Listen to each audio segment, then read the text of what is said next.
One of the videos I've seen was like, if you are not going to gym or you're not being consistent, then punish yourself. People love Instagram trainers with all this goofy, doofy nonsense they do. Because if I punish myself for missing a workout by working out more, and I work out too much, I hurt myself. What are some of the mistakes people are doing? Don't rush. Ego lifting is one of the other. So talking about travel, right? What do you do? What's your favorite hobby when you travel? Scuba diving. How to survive when something goes bad in the water? When I was in Maldives, and then I try to breathe in, I'm 20 feet down, and there's no air. Like, what is the total depth of water a human can go? Generally about 135 feet. I can neither confirm nor deny that you can go to 150 and you'll survive. You will survive. Okay. Maybe. Yeah. Maybe. Whales are vegetarians. I heard about it. So the lady was in the mouth of whale. The whale. But the whale did not eat the No, whale. What was the story? You went to a jail, right? Well, I wasn't going to do the jail story, but I was going to say...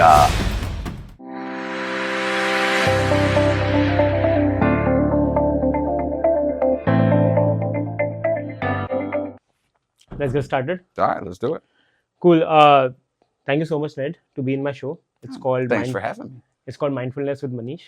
Mindfulness, basically, I've been doing this for around 3 months, 2 months, around that time. I talk to people who have done something in their life, who have taken their maybe business, or they have been different than what they have been doing, like from 0 to 1 or something. And I know you for past maybe 3-4 years or something. I know you are we are in the Bay Area, California. Mostly 90% of the people here are in tech, but you are not in tech. You are in some different field.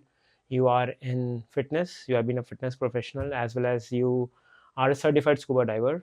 Yeah. You have a lot of encounters with the sharks and stuff. We go into that much detail from your point of view, but let's start from your background. Basically, where were you born? And your family, your background, and then we can start from there. Well, I was born actually down in Mobile, Alabama. Dad was in school down there trying to get into University of Michigan, but he didn't have the grades to get in. So we moved back to Detroit, which is my first memories are from Detroit. I don't remember being anywhere else. We moved up there, I think, when I was 2. But Dad was going to University of Michigan, grew up in Detroit. Got sick of Detroit, joined the military, and... At what age did you join military? As soon as I graduated high school. I think I had... Around 18? Yeah, I was 19, but about a month after I graduated, I was on a plane to Chicago for boot camp. And then you left your military? Yeah, did the military thing. That was okay. But wasn't terrible, but it wasn't good. Okay. It was just one of those things where I wasn't ready for college yet, but I needed something. Some adventure. And I needed something to tell me that, no, you want to go to college. I see. So you can straightly go to army. Did you say military? So military is like army, navy? Army, Navy, Air Marines, Air Force. They're kind of military. That's a joke for them. They'll get it. Okay, got it. But you don't have to pass any exam. You can straightly go to military. No, here in US, you have to do that, right? No, there's what's called an ASVAB test, so it's like an aptitude test where it's not really a pass-fail. It just kind of see what are you good at, and then try to find a job that you'll be okay at. But I guess if you're not good at anything, you could probably fail that. And based upon that, basically they will assign you to different jobs. Exactly. Got it. And how long you were there in military? 4 years. 4 years? 4 years. That's wow. That's what everybody does. And well, that's where you learned your fitness routine and stuff. That's how you... No, I was actually, we'll touch back on that. I started working out young. I loved watching big time wrestling. So saw the guys with the muscles, thought that was cool, and lifted weights terribly all wrong. You know, how the guys do. Bench and biceps every day. What is legs? What is back? Then I got more into sports. So started oh, maybe I need to do that stuff. And that's what got me really into the training idea, more and more. Not even for a job. I didn't know that was a job. I thought that's just something you did if you were an athlete. I didn't know there was people that actually, oh, your job is to make them stronger. That didn't come until after the military, but as soon as I found out that was a job, I was, oh, that's my job. So you got the interest during the military? No, it was after that. After that? Yeah, okay. Military, the only thing we really did was drills and drinks. So in the morning drills, in the night drinks. Yeah, exactly. Drills all day and drinks all night. That's what military is all about. That's pretty much it. Yeah, because in the movies and all, we are used to like seeing US Marines. Oh man, it's nothing like the movies. It's more like, you know, when you're an intern and you got to clean up the station after the end of the day. It's like that every day. Okay. That's what it's like. But the elite forces and stuff, that's not military. Maybe that's something different. Well, yeah, that's, you know, if there's something going on. But on your average day, it's just got it. Go clean this, go clean that, stand around and wait for the next thing to clean. The big joke in the military is like, hurry up and wait. Hurry up and wait. Hurry up and wait. Why? What is the meaning of that? Exactly. Hurry up and wait. Okay. It's like being at the DMV all day. Hurry up and get to the next line. I see. Okay. So do fast. Yeah, do it fast. And then you're not doing anything. Yeah. Okay. And then when did you realize, okay, military is not for you and you want to switch your careers? Pretty early on. It just wasn't, it was one of those things where it didn't really make a lot of sense. And you think it's supposed to make sense, but it didn't make any sense to me. So as soon as I got to because, you know, boot camp, you expect to be boot camp. It's going to suck. If you think it's going to be fun, you shouldn't have thought that. It's boot camp for a reason. But when I got to my actual duty station on the ship, it was still a lot of boot camp type nonsense. I'm like, wait a minute, now we're done with that. This is supposed to be a job now. We do the job, we go home or we go out and do what we got to do. But, you know, if your supervisor's having a bad day, he can just take it out on you. And there's nothing you can do about it. Right. So have you ever had some fun stories in the military? If something bad happened to you or something like that you want to share? Well, what do you mean fun or bad? Okay, let's talk about bad first. I wouldn't say anything bad happened to me. Or you have seen something bad happening to someone. So a buddy of mine got a Red Cross message. Those are usually, you know, last resort type things like, hey, if he's not mission, like this guy's important to what's going on, there's a reason he should be let to go do what he needs to do on the outside world, whatever's going on. So he gets the Red Cross message. You know, he's a shell of himself because you don't get that message for good news. This is very bad news. So he's not who he is right now. He's thinking about this, that, the other thing, all the things that go with that. Our division officer, the guy if he's having a bad day, he can make it worse for you, is trying to stop him from being able to take this message and be able to go where he needs to go. So I took it upon myself to just start cussing anybody out about it and thought I was about to get just thrown in the brig, Navy jail, because I was going way above my pay grade on cussing people out. But I was having a good time with it, so why not? And at the end of it, the guy told me, he's like, you know, I debated whether to call the MPs or not, and instead, I'm going to give you this number, and you got 3 hours to get your guy on a plane. So we had to drive around to 2 other duty stations to get him checked out officially, and that included a lot of speeding around Virginia where you're not supposed to be speeding. They're pretty particular about their speed limits there. But we got him on a plane that night. We shipped out a few days later, and I didn't see him for about 3 months. But when he came back to the ship, he hunted me down and just gave me a big bear hug because, you know, there was no need for him to be there. He got the message he should have got. They should have let him go, and they weren't gonna, so. Who was that guy? One of my best friends. I still talk to him daily. And why you were taking him to a plane or something? Why you were running with him? Well, because he got that Red Cross message. What is the Red Cross message? So that's a message. Basically, if something very, very bad happens and you need to go home and tend to something, you'll get that. I see. If something bad happens at your home. Yeah. And then you have to go and run. Okay. And your job was to basically help your friend. And yeah, the person who I was, taking liberties with decided not to get me in trouble and to help me help my friend, because I think they realized that I had no dog in the fight, but I was mad because his dog wasn't getting a chance to fight. Okay, makes sense. Anything like in the military, I heard, like, for example, I come from India. In Indian military, we also have to respect our officers and stuff.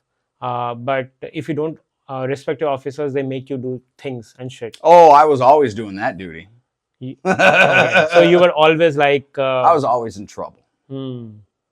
What was the most serious punishment you ever had? Well, they confine you to the ship and take some of your money and make you work extra duty. Okay, those are easy things. Yeah. But I'm just talking about like running like 10 rounds. Oh, no, they don't do that. Physical. It's not really physical. That's boot camp type punishments. But at the end of the day, well, I was getting that in boot camp too. Look what I do. Like, you're going to punish me with what I like? Okay. Bet. Okay. Push-ups? How many? Can you do more than me? I don't think so. Okay. So you basically use... I would challenge them. You challenge them. Okay. What are you going to do? Make me stronger? Oh, no. Interesting.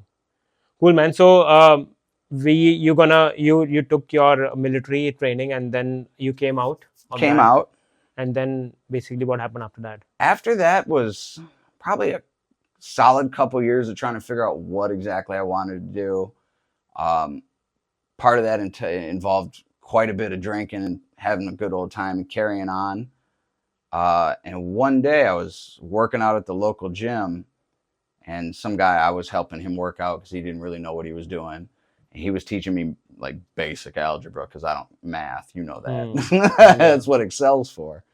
And he finally said to me one day, he's like, "You should be a personal trainer." And I kind of thought about it, like, that shouldn't have been somebody else's idea. That should have been my idea. I'm going to go do that. And that's when I started getting into the whole personal training thing. And a few years into that is when I found coaching.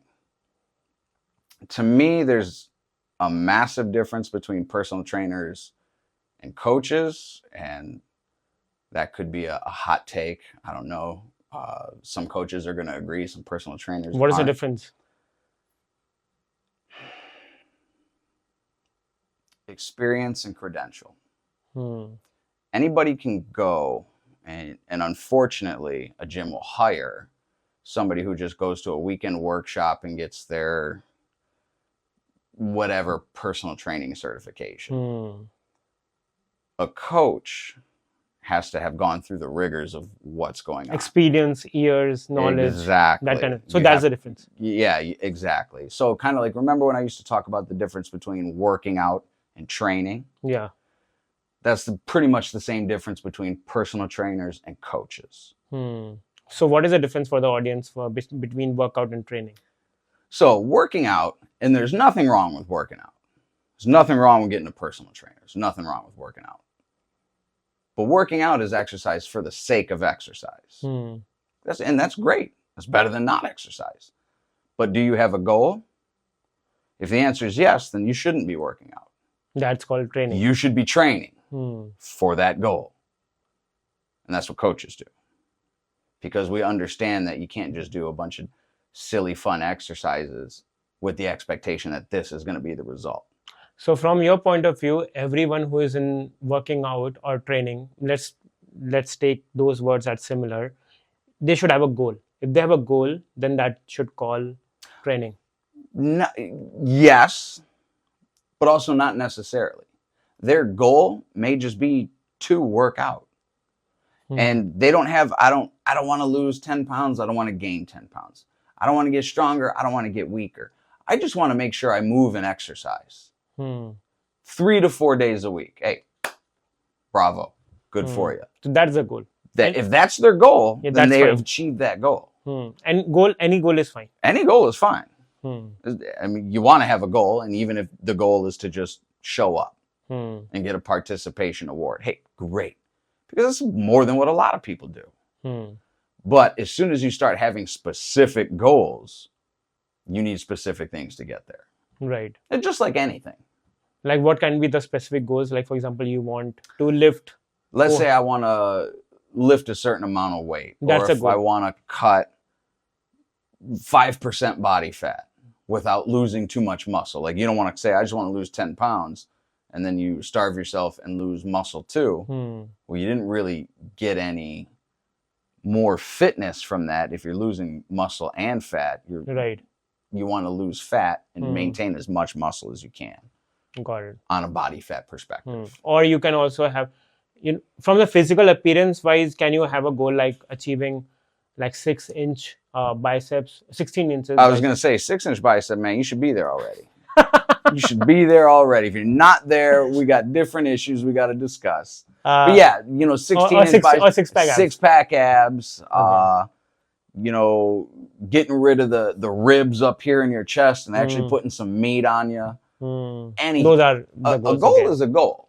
So where did you learn all of this? Like how this all started? Did you do any education? Yes. So I originally started off like every personal trainer does, just getting a weekend workshop type certification, walking into a gym that hires me with no experience because I have a certification. So at the end of the day, the gyms don't care about that. If you can sell, let them work. Yeah. The gym makes money, right? That wasn't enough for me though. I actually kind of found who I thought the best trainer in the gym was. And then regardless of if they liked me or not, just attached myself to them and said, good, I'm a leech and I'm going to leech off all the information you have. And it worked out well for both of us because as I got smarter and we kind of became buddies, when he couldn't type out his papers in college, I'd help him with that. So he's very... So basically it's a to and fro. You got something, he got something. Yeah, so you got all the knowledge. But you also went to school, right? Yes. So yeah, me and him went to school together after that. And we kind of really pushed each other through it. And we needed that competitive edge. Like, what'd you get? You got a 90? I bet you I can get 100. I see. So, and that was... you're motivating each other. Competing. Competing. It was motivation because we were competing. It's like positive way of competition. Exactly. We help each other, but at the end of the day, I hope I do better than you. What was the name of the education? It's master's or bachelor's? So I originally, started with my bachelor's in sports management and then got a master's in exercise science. Exercise science, okay. And anyone who wants to do like personal training or enter into this career, do you recommend this kind of courses? The very minimum would be a bachelor's. You really want to have a good foundation, and you can't get that from a weekend workshop. Plus, once you get, the degree, that's going to open up opportunities at higher levels where you're going to learn way more than you did in your whole degree field. I did some interning with a few universities as a coach and learned more in my first 6-month internship than I did all through undergrad, just because you're dealing with such high level things every day, day in, day out. And you have to you have to really get all the variables. You have to account for every variable, this, that, the other thing. Math came back and bit me, and we had a good laugh with some of the assistant coaches, like, buddy, these numbers are not numbers. And I'm like, oh yeah. Yeah. So do they teach you things which actually help you in your real life, or did you learn real life in real life? What do you mean by real life? As in, you are actually a personal trainer, coach, right? Coach, yeah. Yeah. So the coaching thing is something that they teach you in school, or? They teach you the basic principles. So just like anything else, you can learn the principles of engineering. In the school. Okay. But at some point, you got to be an engineer. So you got to, put boots on the ground and whatever engineers do. I don't really know. Yeah. But, a carpenter can go learn all about carpentry, but until he builds something, is he a carpenter? So they give the foundation, but after that, you have to build yourself. Exactly. That's what you're talking about. Got it. What are some of the mistakes people are doing in like fitness industry these days when they go to gym or yoga, whatever fitness they are joining? What mistakes they are doing? I would say the biggest one for me is when they have a specific goal that they're not training a specific way for. And I've worked at places where they, kind of, oh, we're just going to throw out a random workout and this is our workout of the day.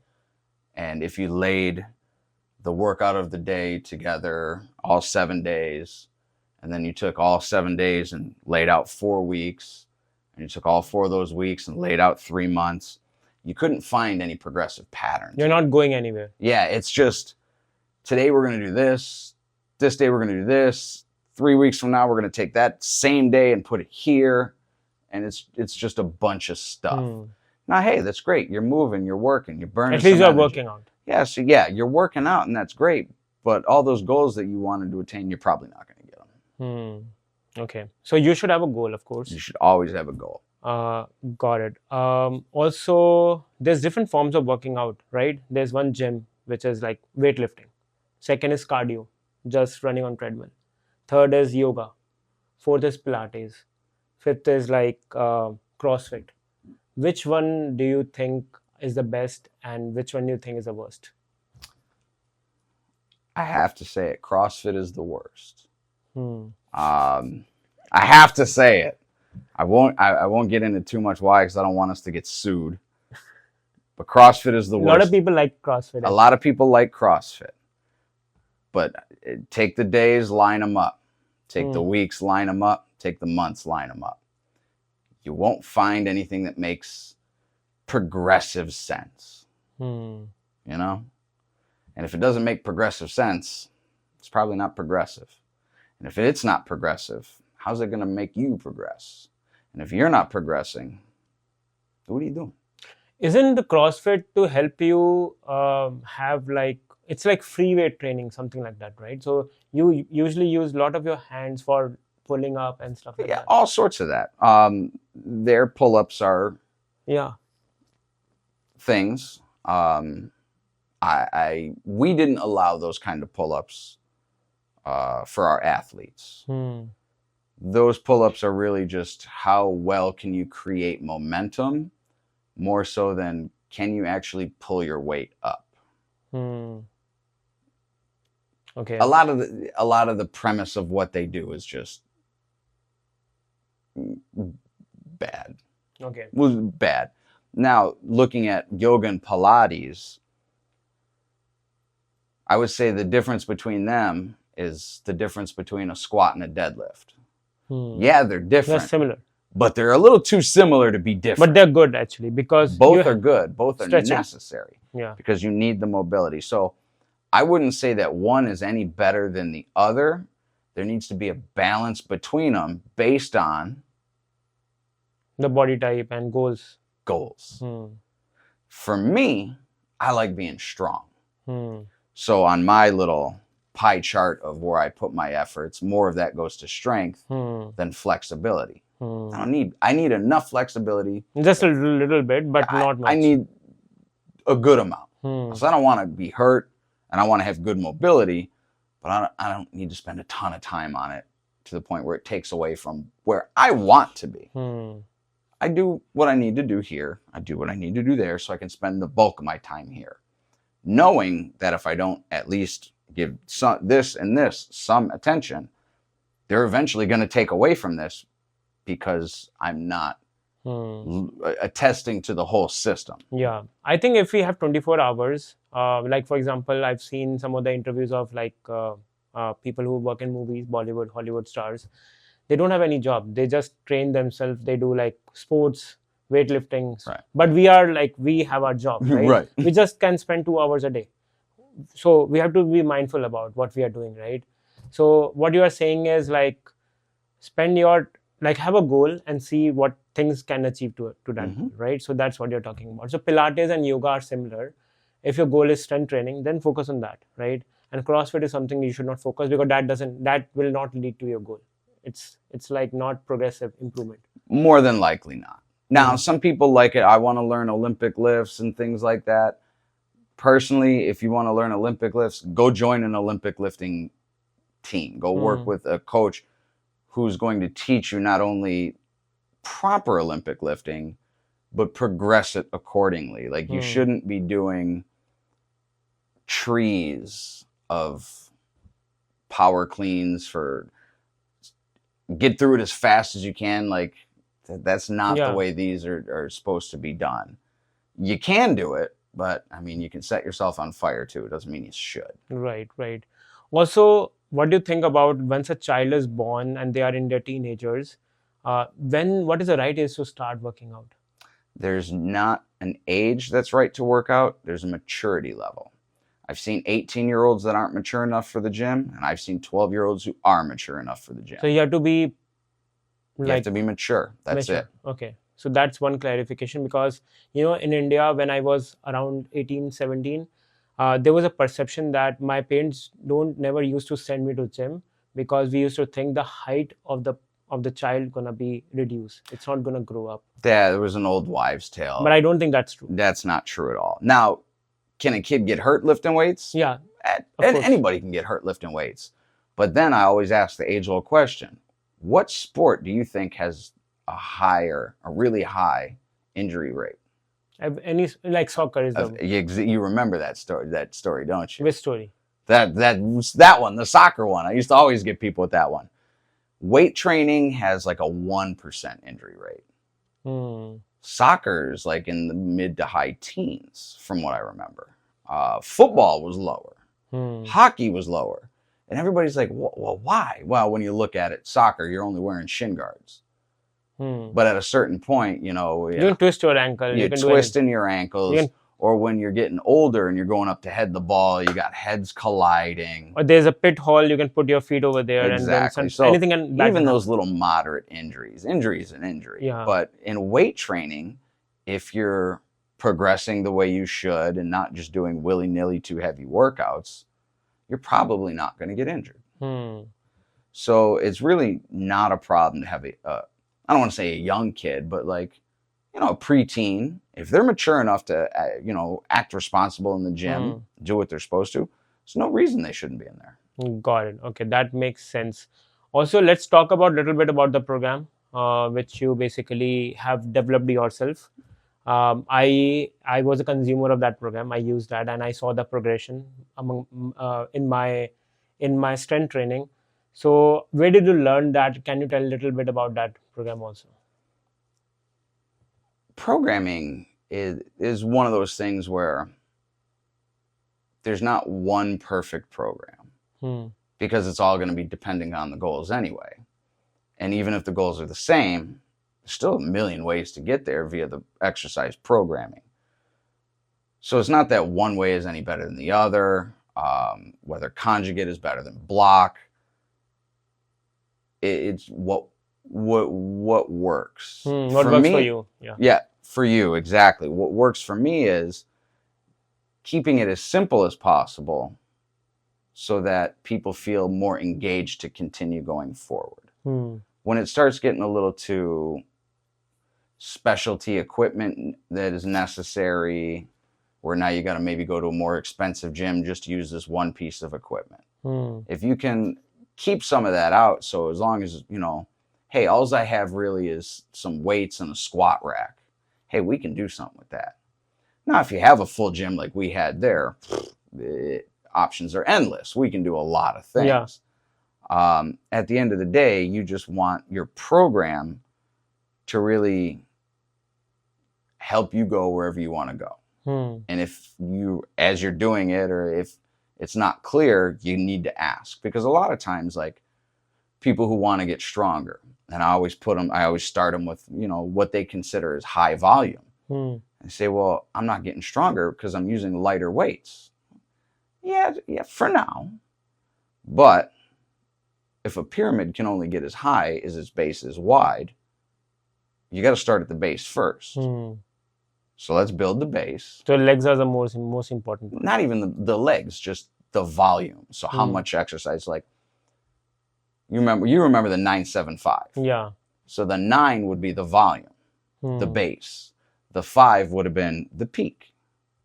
you can't have your peak without your base. So I took that, which was basically 1 month, and I actually started playing with it and created an entire year that flows. So basically applied on yourself first. You saw that like strength progression in your body, and then you created the program for someone else, for people. That a lot of it was just it broke down to basic math. Funny, oddly enough, which is I hate math, and the whole program that I'm working with now breaks down into basic math, where for the first 3 months you're working with a total volume of about 30. Total volume being sets times reps. And then a challenge month, so that's the 975, and then you do the 5+. So we know what you're doing weight-wise. You should be able to do this 5 times. If you can do it 6 times, you're getting stronger. So that's that. And then we go back into now, instead of a 30 total range, it goes down to 24. And you just play with how you get there. So how many ways can you split 24? You can go 3 sets of 8. You can go 6 sets of 4. You can go 4 sets of 6. You know, you do a bunch of different ways. It's all 24, but if you're doing 8 reps compared to 4 reps, you can do with higher weights, heavier weights versus medium weights. So you're always just kind of taking those waves of volume in, slowly taking away the volume and adding the weight. So from your perspective, it's a volume, and volume is a multiplication of weights and sets, and you can do combination of that. So if the volume loosely, if the volume is 24, well, that's the rep volume. The rep volume, yeah. Now to get the total volume, you have to multiply the rep volume by the weight done. Yeah, okay, yeah, that would be higher. Okay, right. So the way your program is designed is, okay, you're gonna divide your days into legs, upper body, like chest, and then back. That's how you do it, right? Ish. Sometimes you can split them. A lot of times I like to do full body, where I'm going to do deadlifts, but I'm also going to do something for my chest that day, something for my back that day, because each one I can do pretty hard. If you do only back all day, by the time you get to the third exercise, how much are you really going to get from that? Okay. You're already so worn out in your back. Okay.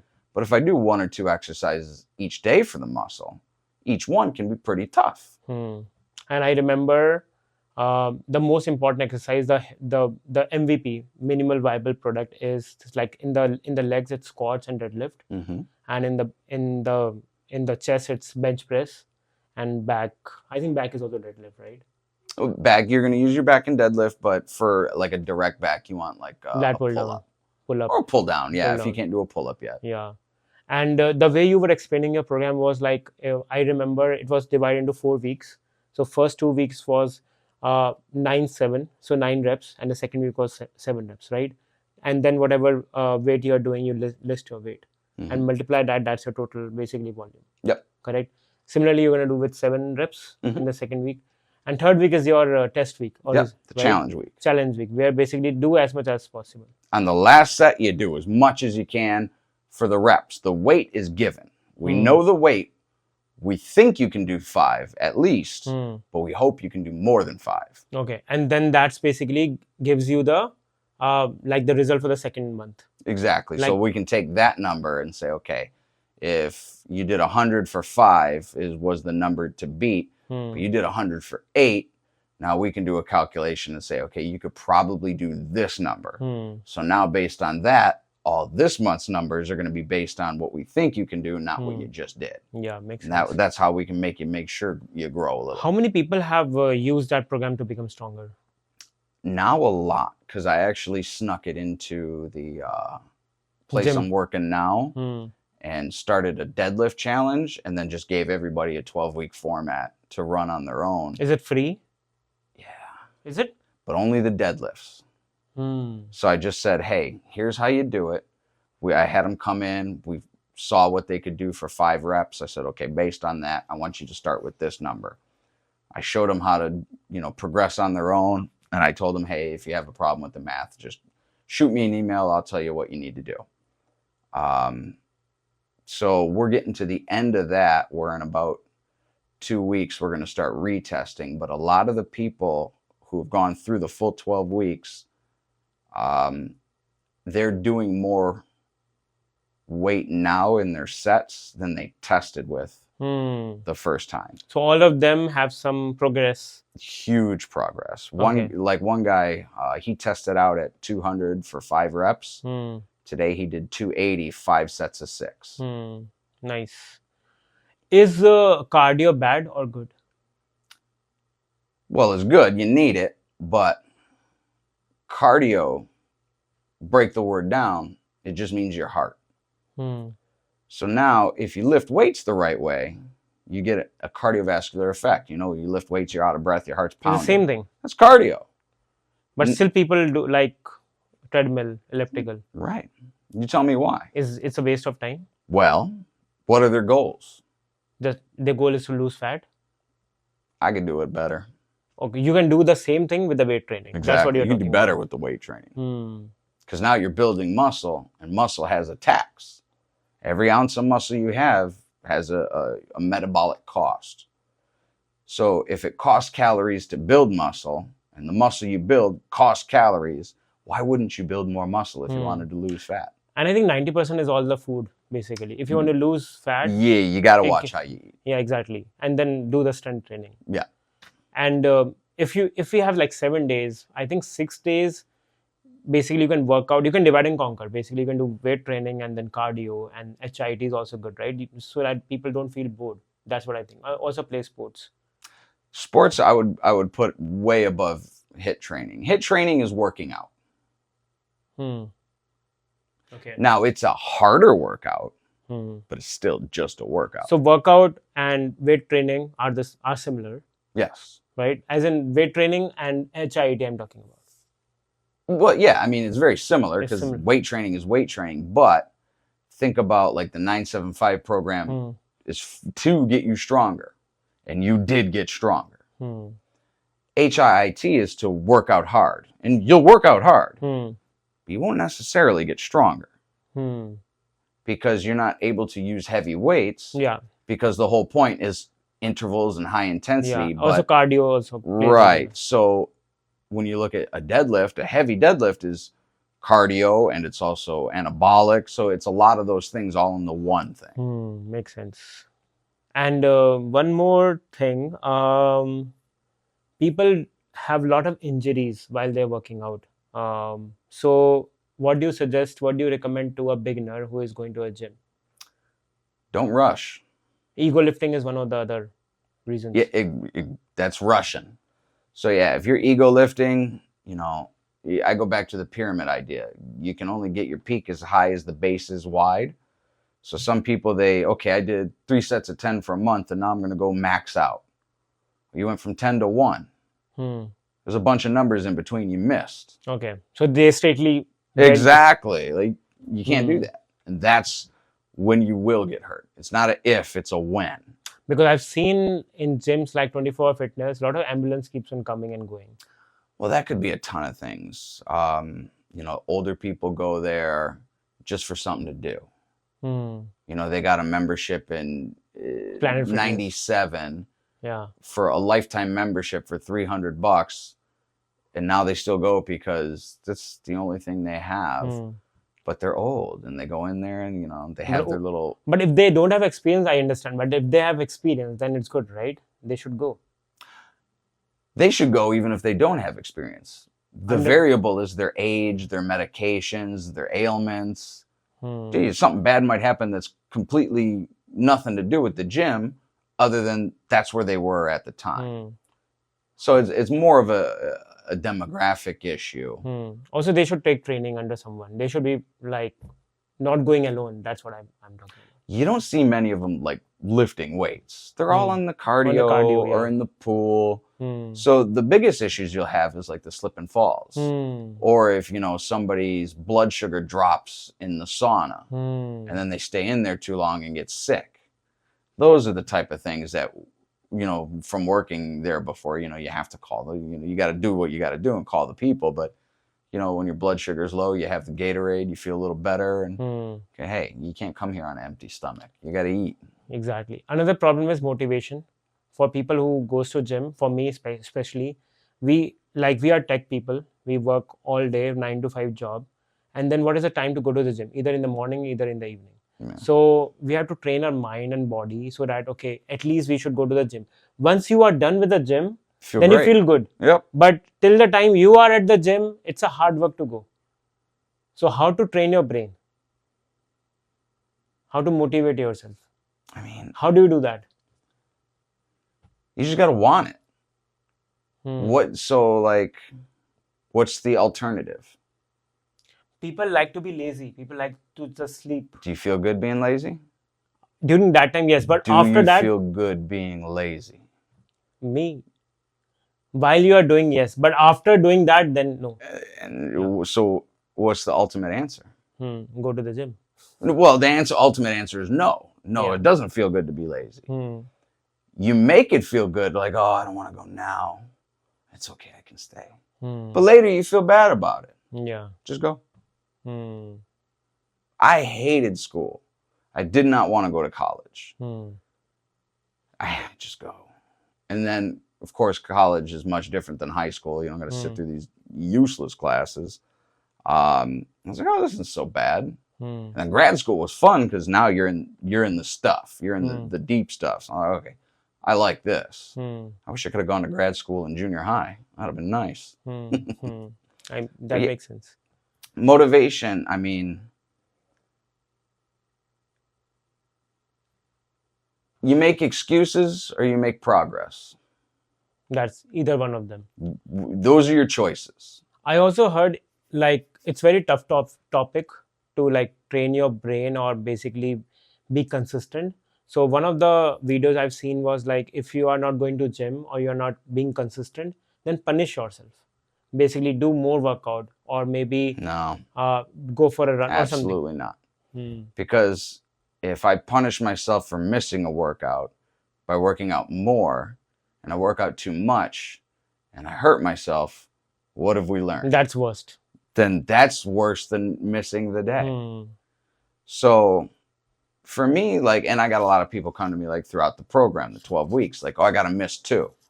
Okay. There's 10 other ones. That's fine. Don't miss those. If you miss 1, it's not the end of the day. There's another tomorrow. There's 2 more this week. There's 4 more this month. Today only matters on today's scale. So yeah, it might suck today, but in the grand scheme of things, it's not a big deal. Got it. Once the consistency starts, it's easy to keep it going. So that really, to me, the hard thing for people is to start. And they start by going too fast, which hurts. Go in, work out for a week, work out for a second week, maybe a third week. Now start training. Makes sense. Also, some people, I'm just talking about all the questions, which I also feel, like the audience also feels. Another thing is, like, boring. Gyms gets boring if you are doing alone. So the funny thing about boring training is that's generally what's going to get the most effect. People love Instagram trainers with all this goofy, doofy nonsense they do that does nothing. You know why the deadlift has been around since always? Because it works. Because it works. You know why they got to invent something new every few weeks? Because what they do doesn't work, and they got to keep your attention with something snazzy, something new. Look at this new shiny thing, and I got my old rusty barbell. So, yeah, but I know this works. So go back to your old technology, old method of doing, and if it's boring, keep on doing it, because that's something that has proven. Well, it's boring, maybe because you might not be looking at it the right way. So, deadlifts are boring. I got to do deadlifts again. So, well, what'd you do last time? Oh, I'm doing 3 sets of 10. Okay, what'd you do? Oh, 100 pounds. That's the most I've ever done. Okay.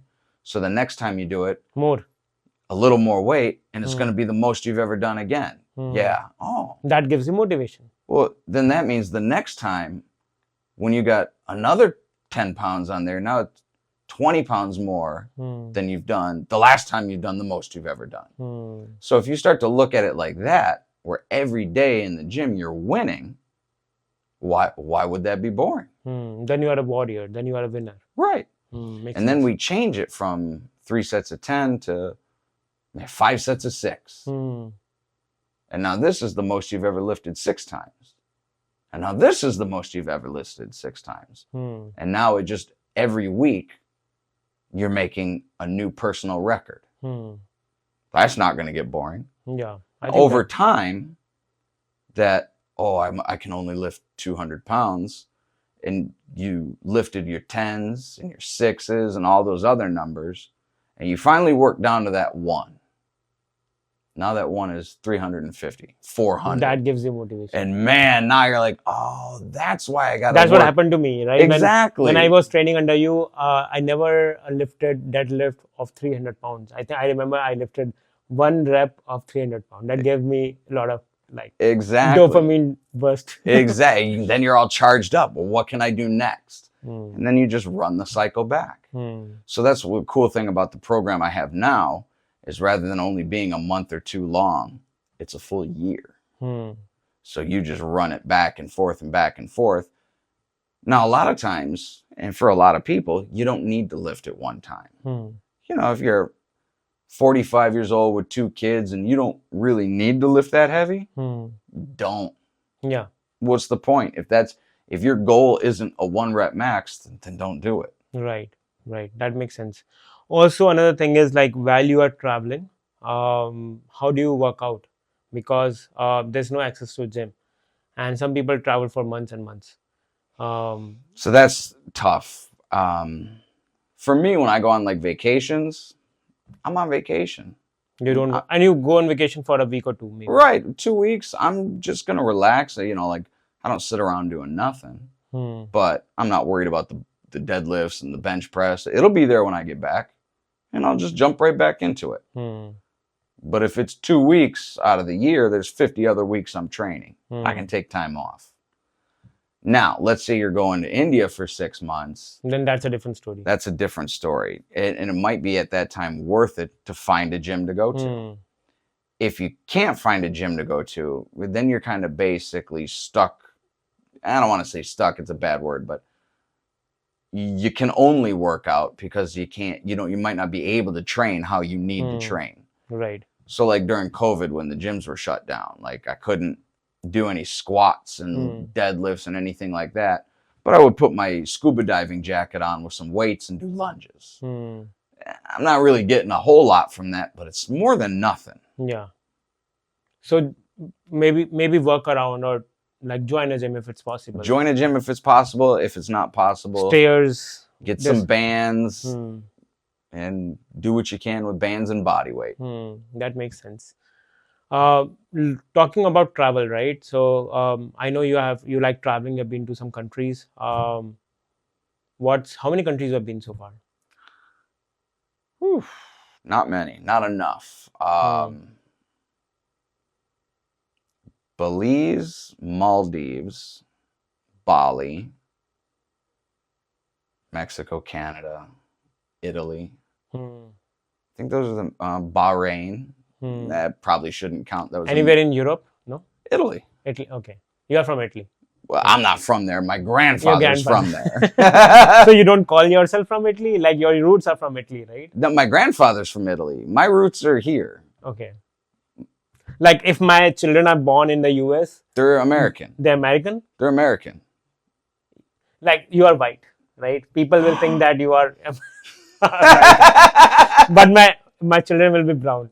If they say they are from US, people will think, right? The US people are not brown. Why not? So black people aren't from America? Okay, I think we are talking about.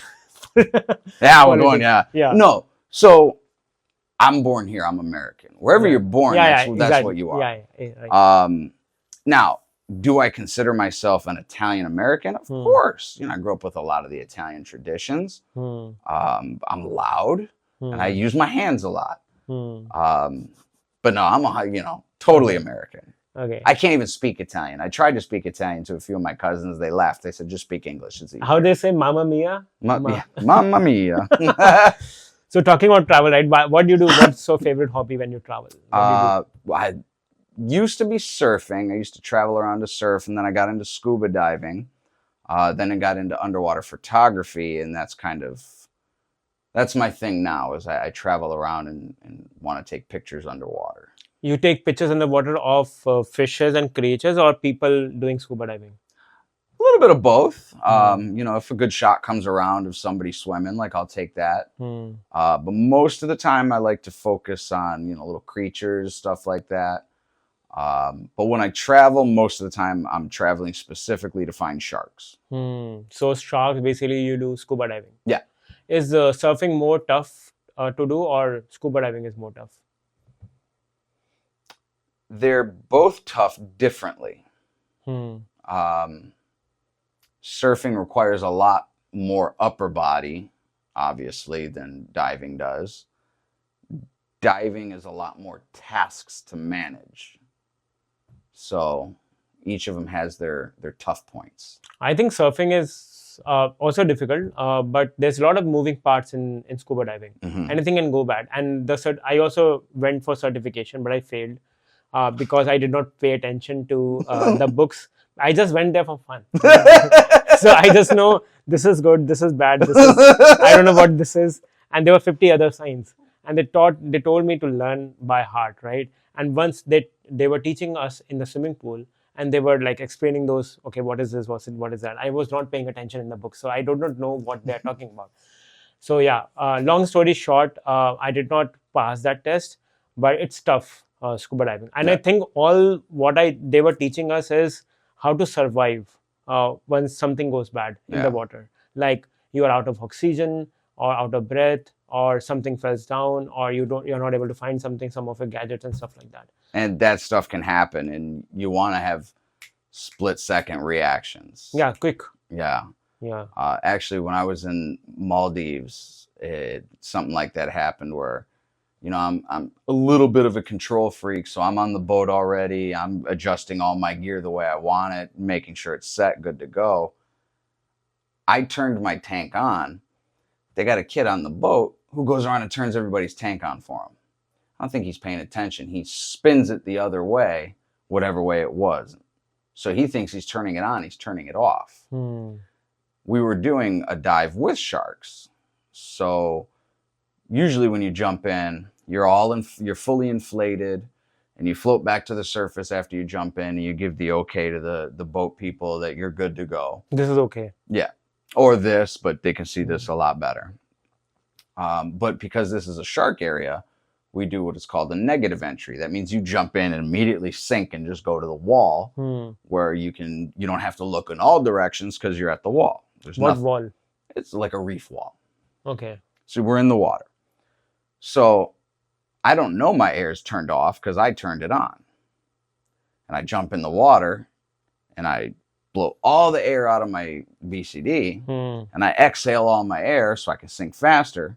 And then I try to breathe in. I'm 20 feet down and there's no air.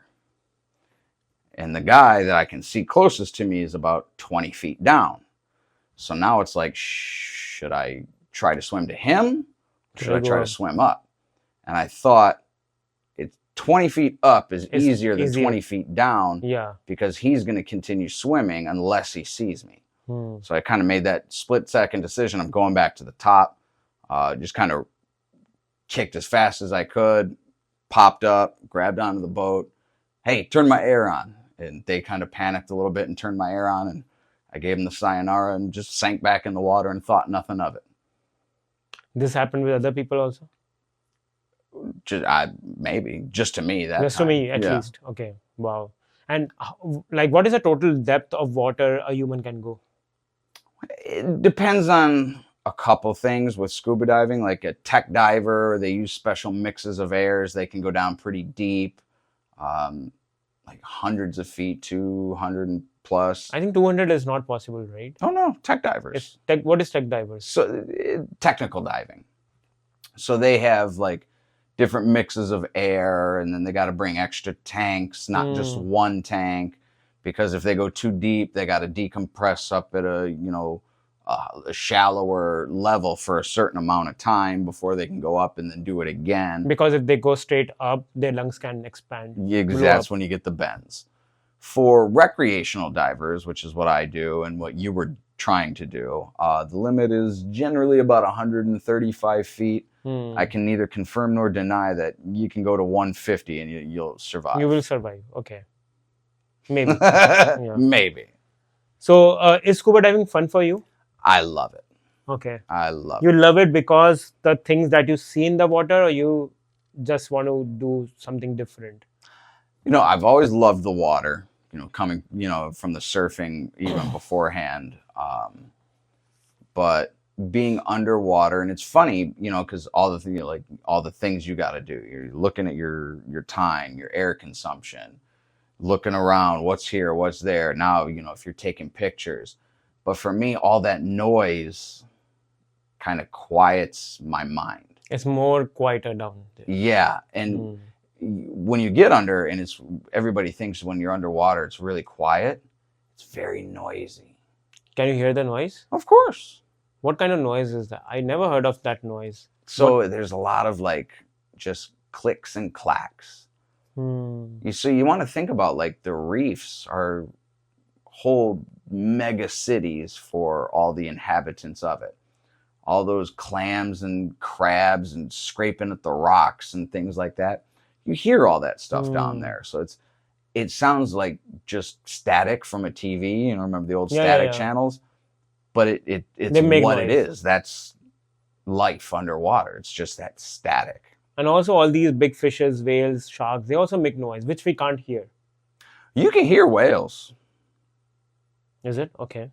Oh yeah, you can hear whales. You can hear them singing from a way away.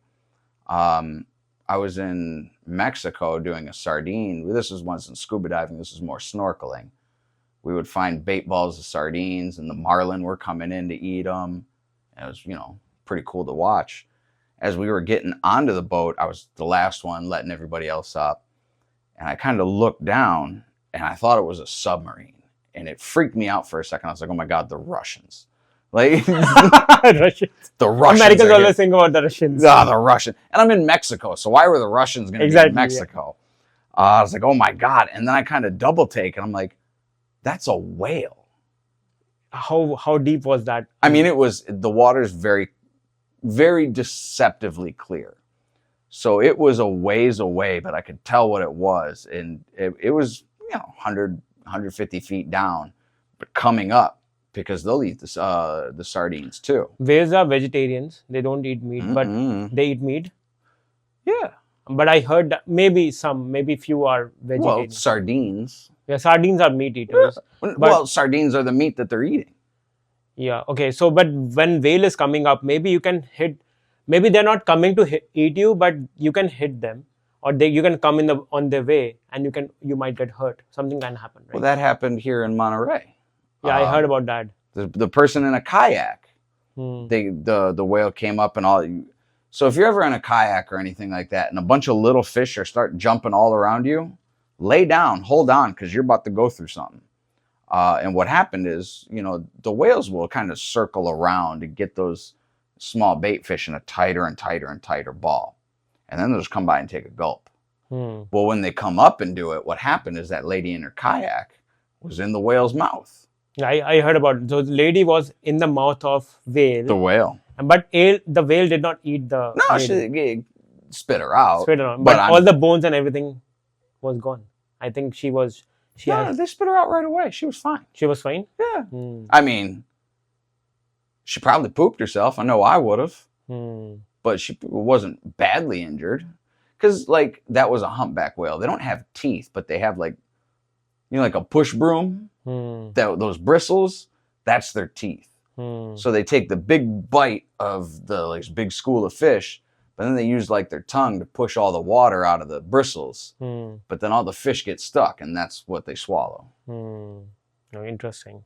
Yeah, I think it was all over the news. I heard. Yeah, it was pretty big.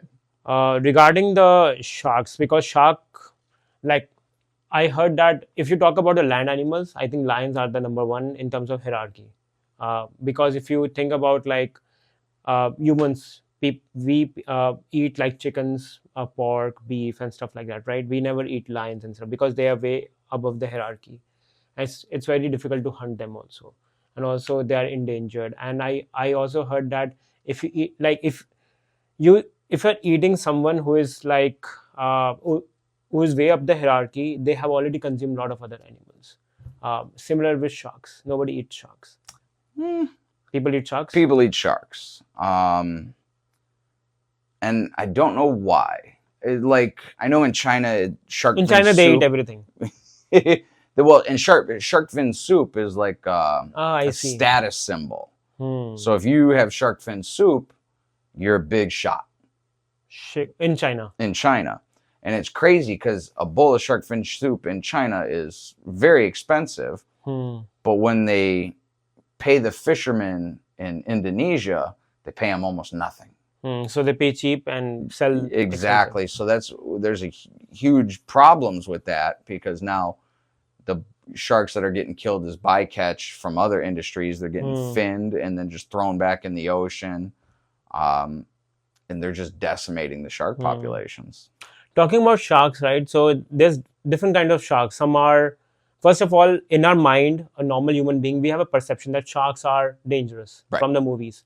But I also did scuba diving with sharks, and I came to know from the theory that they are not dangerous. Like, they have other animals, they are other creatures to eat, and it depends upon the mood of sharks if they are in that mood to eat humans or not. But usually they are not harmful. Is that true? And not only are they generally not harmful, I don't know of many instances of humans actually being eaten by sharks. They'll get bit. But then eaten is different. So like a lot of times what happens in places like Florida and Texas is you have a runoff of fresh water into the salt water that makes it very brackish, and it's hard for the sharks to see. So you're in low vis water that's mixing with salt water and fresh water. You know, all animals give off electricity, and sharks have little pits in their nose area that picks up electricity. Well, they don't have hands to grab something and see what it is. They have teeth.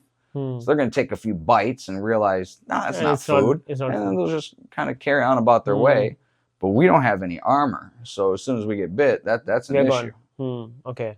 And what kind of shark? Every shark does that? Because some sharks are friendly, some sharks are little harmful, and they are not that friendly. Or everyone is the same? They're definitely different.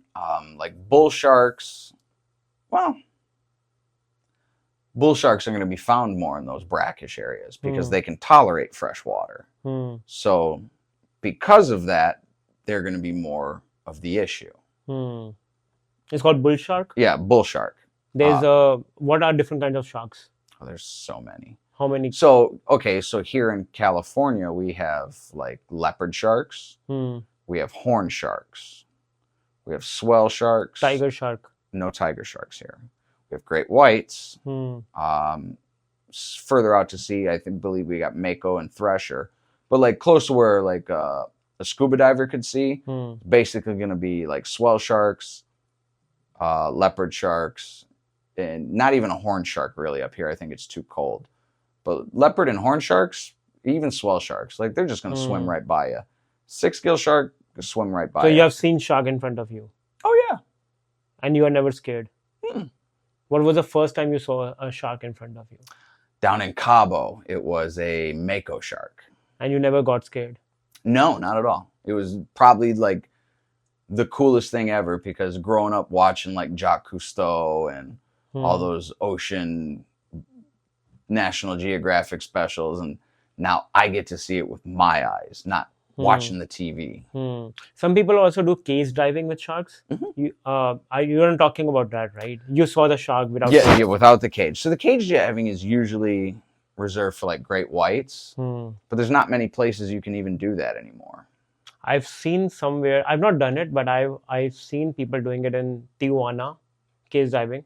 So there used to be a Guadalupe Island in Mexico. You're not going to see anything in Tijuana. You're going to see a lot in Tijuana, but you're not going to see any sharks in Tijuana. Guadalupe Island off the coast of Mexico used to be one of the best places to go. But the Mexican government shut it down. Why? Their reasons. But yeah, that's one of the best places. That's one of the best places. They do it here in the Farallon Islands, but you can see from here to the light. Like it's 10 feet and you're not going to see anything. So for anybody watching, save your money. Don't do the Farallon Islands Great White Shark Dive. It'll cost you $1,000. You won't see a thing. $1,000? $1,000. You won't see a thing, and you're going to sit in a stinky boat all day because the Farallon Islands are basically bird sanctuaries and they smell. I think the best one where I went was in Cabo, where you recommended me. Yeah. They took me in the boat in the ocean, and they put the food, which is the blood, the fishes in the ocean, and we were just sitting and waiting for the sharks to come. But luckily they did not come. I was scared. But yeah, if they would have come, then we would be in the water. And the trainer or instructor taught us, you can touch the fins, you can just move your hands around the shark. I said, what? Can we do that? No. I've seen some of your photos, like you have taken photos right closer to the shark. How close the shark was like when you were taking photo? Closer than me and you right now.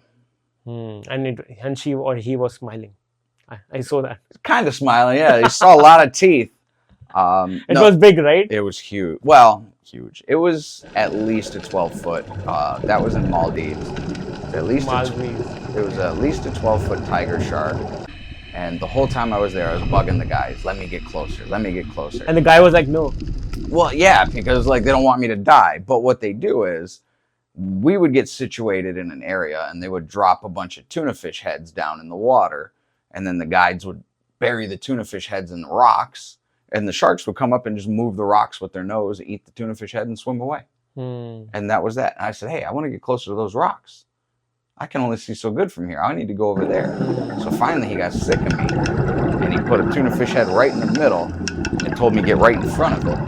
And I just sat there with my camera, aimed right at the tuna fish head. Shark came up nice and slow, and I got the picture, and it kept coming at me, and I'm like kind of hiding behind the camera. And you were pissing in your pants, no?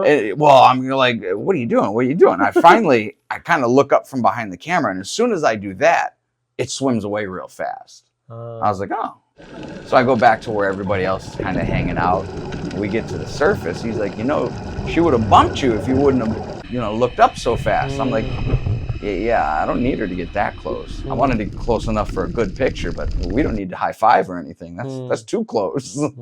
Interesting. So which place in the world is the best place for shark diving? I haven't been to them all yet, so I can't tell you. Moya. Which place? No, I haven't been to them all yet. Okay. All yet. Okay. Which place you have been, which is one of the best places so far? So far, I mean, Fuvahmulah, Maldives was amazing. Maldives, okay. Yeah, not Bali? Bali has scuba diving, right? Bali has scuba diving. I haven't scuba dove there. I was only surfing when I was there. I want to go back for diving, but they have more of those colorful little bugs that I like to shoot. I don't know about sharks there. What about Australia? Australia is one of the last places you can go for the cage diving. Cage diving, okay. Yeah, for the great whites. And New Zealand is also one of the other places, right? Yeah, I've heard about that. Any dangerous stories you have with the sharks where you thought, okay, something bad gonna happen? No, not at all. Okay, all friendly stories, all good stories. Never had an issue with the sharks. It's only been with the equipment.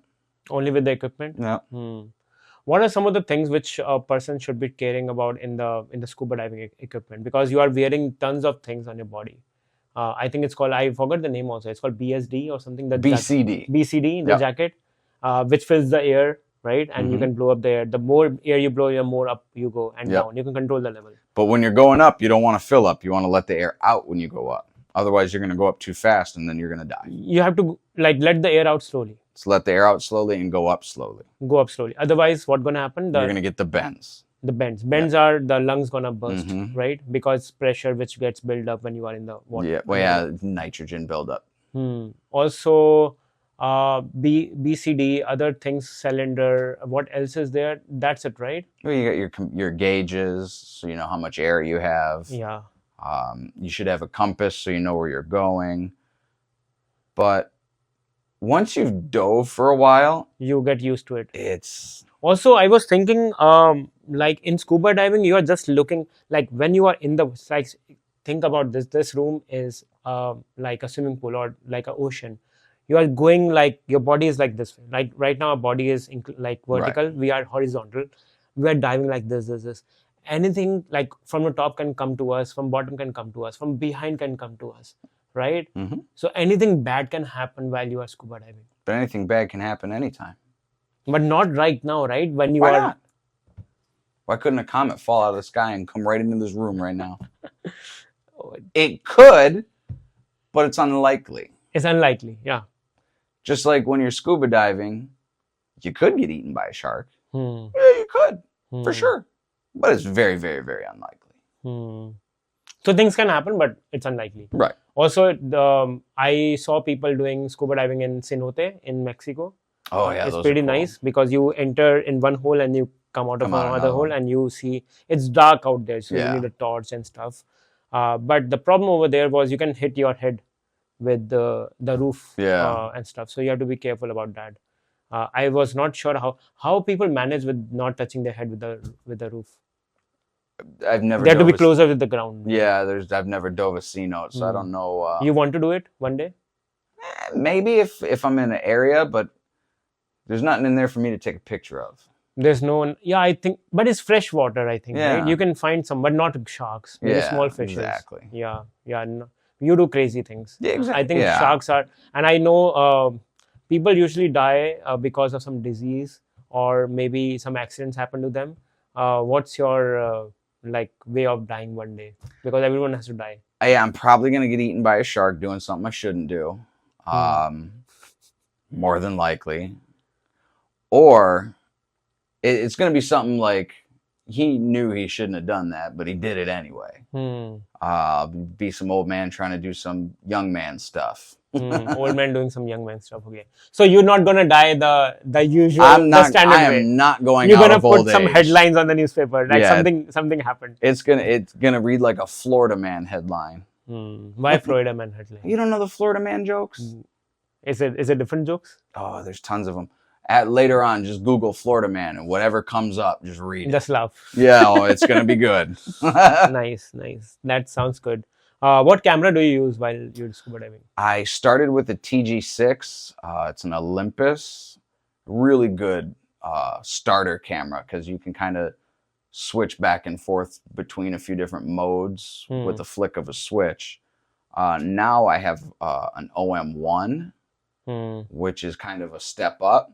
The downside is I don't have like the capability to switch between like if I want to shoot wide angle or macro, I got to make that decision beforehand. But once I've made the decision, I can control a lot more of what the camera does to get certain pictures to look certain ways. What about GoPro? GoPros are great for video, but I wouldn't use it as like pictures. Okay, you're talking about pictures. For pictures, OM1. Yeah, OM1 is what I use. For videos, I have a GoPro that clips right onto the camera and it records while I shoot. Right now, I'm using something called Insta360. I've heard of that. Yeah. It's good for underwater photos. I went to Mexico. The name of the place was Bacalar in Mexico. I found some baby sharks a little far. Like baby shark was like over there maybe. So basically the camera has a selfie stick which you can extend from here. Like it becomes big. Yeah. So I put the selfie stick in front of him and I took very close photo. Was it on the Gulf side? Yeah, that was on the Gulf side, yeah. Might have been little lemon sharks? I'm not sure the shape, but it was a cute baby shark with the fin on the top. And the instructor, whatever tour guide who was with us, they were like, see, the shark was there. We saw a lot of like sea turtles. Oh, nice. Took a lot of good photos with sea turtles and all. Yeah. So from your point of view, what are the dangerous animals underwater apart from sharks? Like crocodiles are also one. Oh, yeah. Have you encountered crocodiles? Never seen a crocodile. But crocodiles are always found in the lake, not in the ocean. No, crocodiles are in the ocean. Alligators are in the freshwater. Although there's saltwater crocodiles too, so that throws a wrench. So they can be anywhere. They, look. And they eat anything. They're dinosaurs. They're gonna eat whatever they feel like eating. Yeah. And they just sit silent. They just wait for the prey to come. Pretty much. Yeah, I wouldn't mess with those.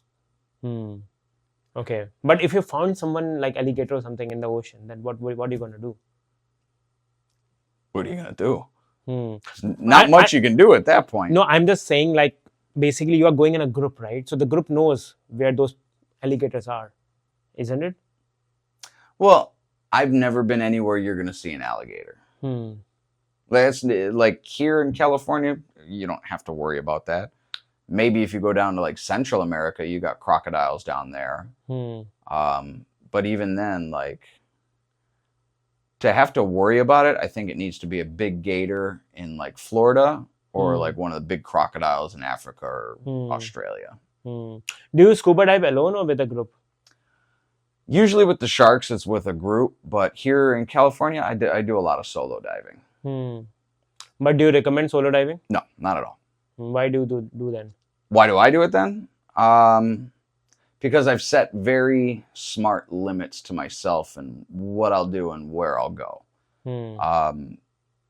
The only two places I'll dive alone are the places I know the best, and they're not very deep. The one I go to most, the deepest it gets really is 25, 30 feet. That's it? Okay. So you can do that on a breath. Like if I got caught up in something down there and I couldn't get myself stuck and I was running out of air, at the end of the day, you can come up easily. Just take everything off, take a deep breath, and swim to the top and deal with it later. And that's one of the main reasons why it's probably not the best idea, because you want to have some redundancies, like spare this, spare that, but I don't always carry all that. You also have stones in your BCD, right? You can also throw them. Weight. Yeah, not stones. Weight. Yeah. You can throw them and basically you can go on the way. Well, theoretically, but if you're stuck, that's the last resort. Yeah. Yeah, but you should prevent that. You should avoid that. Exactly. So like a lot of times when I'm solo diving, it's just, I know what I'm going to do. I tell somebody where I am. I say, hey, it should be about 2 hours before you hear from me. If you don't, then come for If you don't hear from me in 2.5 hours, call somebody. Maybe. But the recommendation is always have a partner. Have a partner or a group or somebody to watch for. Yeah, that sounds good. Safety in numbers. Yeah. Cool, man. We talked a lot about fitness and your travel and scuba diving. Anything else you want to share which we missed in terms of travel or anything? Any stories? Or what was the story? You went to a jail, right? Let's well, I wasn't going to do the jail story, but I was going to say when I went to Bali in 2018. Yeah. Flew from San Francisco. You dropped me off at the airport. Is it? Yeah, that's when you dropped me off at the airport in SFO. That's when I was going to Bali. So from Bali, or from San Francisco to Taiwan, I just slept because the plane left at midnight and it was like a 13-hour flight. Landed in Taiwan, stretched out a bit. As soon as the plane took off, I ate an edible. They don't make them this strong anymore. Okay, edibles are, for the audience, marijuana. Yes. Okay. Yeah. So, usually people have like a couple pieces of 10 milligram candy, maybe 100 milligram cookie. I ate a 500 milligram brownie and not a good time. I was sitting in my seat. I was convinced the lady behind me on the other side of the row could smell marijuana on me through my skin. My eyes felt like sandpaper. They were so dry, and I was wearing a hoodie. Why do that? Why what? Why? Because I'm trying to hide. Everybody knows I'm high. Okay. And can you carry the edible while you are? No, you cannot. That is highly illegal, right? Yes. Yeah. So then I start freaking out because in Indonesia, I'm going to Bali, Indonesia. It's super duper duper illegal there. And I'm high as a kite on a plane. So I'm like, oh my God. I'm going to jail as soon as I land. And I'm starting to freak out a little bit. And then finally I was able to talk myself like, but I ate all the evidence. And I just traveled across the world. So I have an excuse why I'm so bloodshot and goofy. So now they can't yell at me. And that calmed me down right away.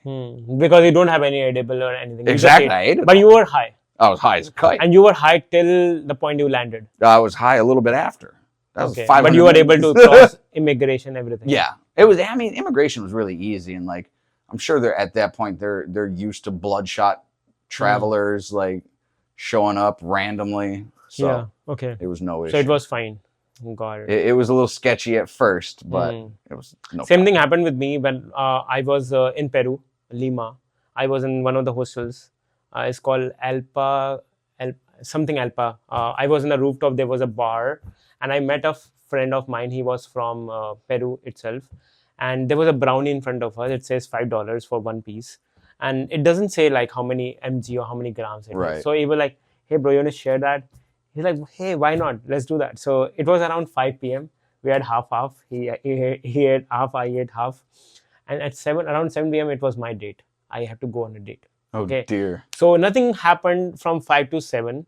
And then at 7 p.m., I was on a date with the girl, and we were just talking in a bar, having a drink. It was all fine. And then it was 8 p.m., and the girl was like, "Oh, let's go to eat something." Then we were at the shop eating falafel. Okay. That's where things started happening. My eyes turned red. I can't talk.